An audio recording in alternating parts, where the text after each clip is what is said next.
কাঁচা ঘাসটা মুখে তুলে দিলে খায় না?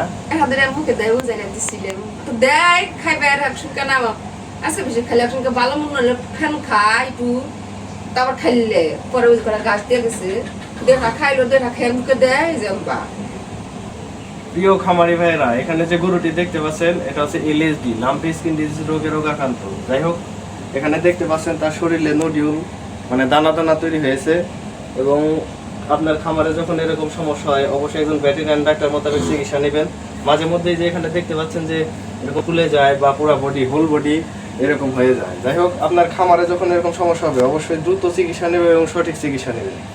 আর আপনাদের আমি বরাবরই বলে থাকি যে আপনারা রোগটা হওয়ার পূর্ববর্তীতে আপনারা অবশ্যই ভ্যাকসিন করে রাখবেন, যেটা আমাদের বাজারে অ্যাভেলেবেল ভ্যাকসিন পাওয়া যায়।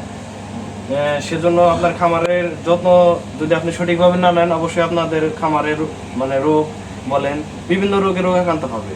সুতরাং আমি বারবারই বলে থাকি যে এই রোগটা থেকে মুক্তির একটাই উপায়, সেটা হচ্ছে ভ্যাকসিন করে রাখলে অবশ্যই হয় না। আর হয়ে যাওয়ার পর অবশ্যই আপনি সঠিক চিকিৎসা নেবেন এবং সঠিক যত্ন নেবেন। এখানে আসছি, এটা দেখতেই পাচ্ছেন, এটা এলএসডি রোগে রোগাক্রান্ত। এটাকে এখন ফলো আপ ট্রিটমেন্ট দেওয়ার জন্য আসছি। ফলো আপ ট্রিটমেন্ট দিব এবং আপনার খামারে যে কোনো সমস্যা অবশ্যই যোগাযোগ করবেন। এখন চিকিৎসা দিব, দেখতে থাকুন।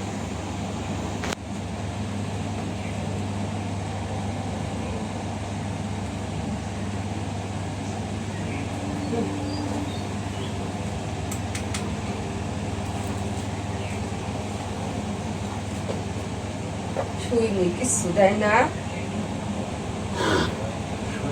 আল্লাহর রহমতে যদি আপনি শুরু থেকে কখনো ইয়া করা হয় না, তাহলে আপনি হচ্ছে মোটামুটি আমি এগুলা অনেক চিকিৎসা করি, একদম পড়ে যায় ই হয় চিকিৎসা করো না সব, কুকুর বিড়াল গরু ছাগল সব।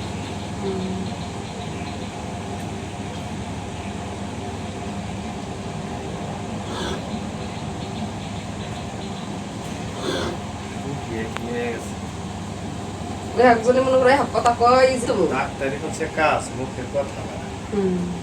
তোমার জন্য আপনার পাশে পয়সা থেকে মুখ দিয়ে করলে তার রোগ খাবে না নাই।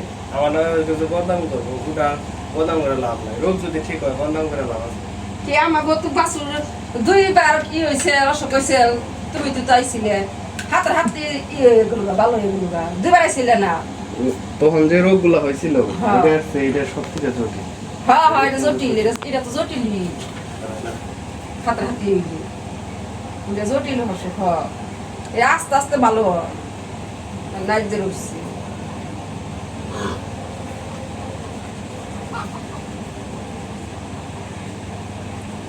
যাই হোক, প্রিয় খামারি ভাইরা, এটার প্রয়োজনীয় যে ট্রিটমেন্ট সেটা দিলাম এবং ওরালি খাওয়ার জন্য বেশ কিছু মেডিসিন দেওয়া হবে, সেটা সে খাবে।